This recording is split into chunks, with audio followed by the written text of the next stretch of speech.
नमस्कार भक्तों, आज हम सुनेंगे कार्तिक मास के पंच भिखों के स्नान की वो पावन कहानी जिसे सुनने से पता चलता है कि कार्तिक स्नान का कितना महत्व है तथा कार्तिक स्नान से अर्जित होने वाले पुण्य का फल किसी दूसरे को देने मात्र से उसका जीवन भी पाप मुक्त हो जाता है। इल्ली और घुंड की कहानी। एक इल्ली और घुंड था। इल्ली बोली, आओ घुंड कार्तिक स्नान करे। घुंड बोला, तू ही कार्तिक स्नान कर ले, मैं तो नहीं करूँगा। बाद में इल्ली तो राजा की लड़की के पल्ले के लगकर कार्तिक स्नान करती। घुंड ने कार्तिक स्नान नहीं किया, दोनों मर गए। बाद में इल्ली के कार्तिक स्नान के पुण्य के कारण राजा के घर जन्म हुआ और घुंड राजा के घर गधा बन गया। राजा ने बेटी के विवाह खूब धूमधाम से किया। बेटी ससुराल जाने लगी तो उसने अपनी पालकी रुकवाई और राजा से कहा, ये गधा मुझे चाहिए।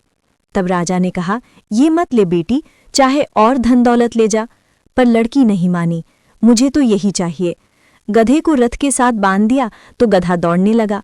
महल में पहुंचने पर गधे को महल के नीचे बांध दिया तो लड़की नीचे उतरती तो गधा कहता, मुझे पानी पिला दे।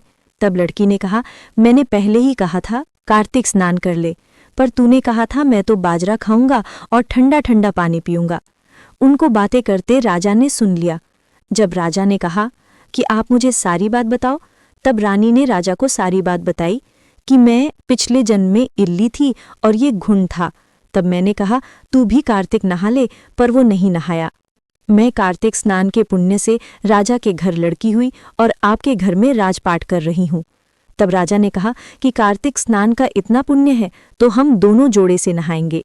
रानी राजा ने अत्यंत प्रसन्न मन से कार्तिक स्नान कर दोनों ने दान पुण्य किया और सारी नगरी में कहलवा दिया कि सब कार्तिक स्नान कर नहाया हुआ पानी घुंड पे डालेंगे, जिससे घुंड की भी मोक्ष मिल जाए। हे कार्तिक भगवान, जैसा सुख इल्ली को दिया वैसा सबको देना। इसके बाद सबने हुक्कारा भरा और सभी सुखी सुखी रहने लगे। आपको इस कहानी से क्या प्रेरणा मिलती है, कमेंट करके जरूर बताएं।